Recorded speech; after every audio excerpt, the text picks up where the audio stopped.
Welcome to the Berean Remnant. I'm your host, Dr. Bernard Mauser.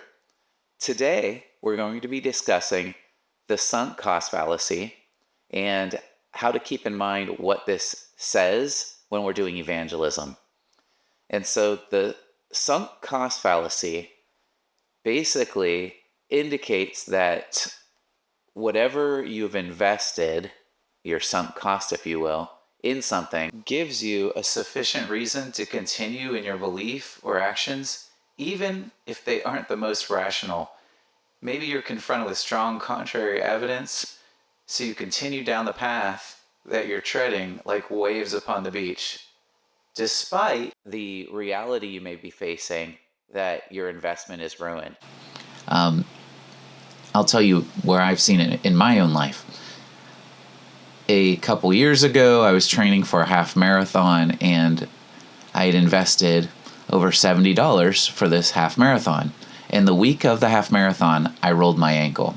I stepped in a hole that one of my sons had dug to catch large cats, because he apparently thinks we're somewhere in Africa where you could catch lions and tigers, maybe a influence of the Swiss Family Robinson here.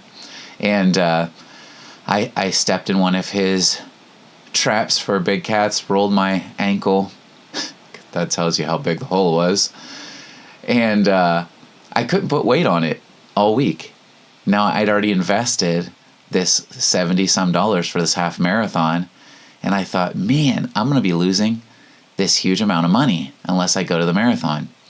And so what ended up happening is Saturday arrived, it was the day of the half marathon. I was able to put weight on it. I thought, okay, this works.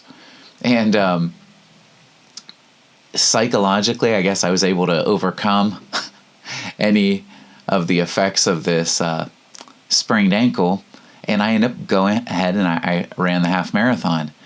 Almost immediately after the half marathon, I couldn't put weight on that foot for over 2 weeks, I would say. I was on crutches, not able to put any weight on that ankle. I was able to run the whole half marathon. So what wisdom indicated is I probably shouldn't do that. As a result of that, I ended up having a period about 9 months where on and off my ankle would just give out, and I ended up having to have a series of medical treatments.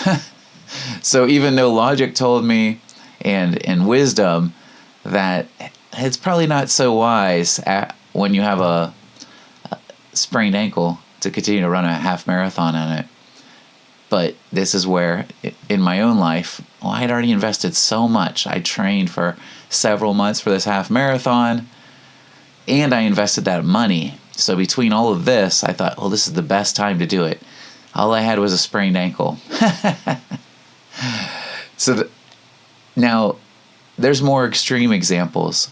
Think of how this sunk cost fallacy relates to when you're sharing the faith with somebody who's of a different religion or who may be trapped in a cult. Now, we say trapped because we perceive them as captives of the enemy. There's a cost when somebody leaves their religion or the religious beliefs that they were raised in. So they've invested a lifetime of following a particular practice.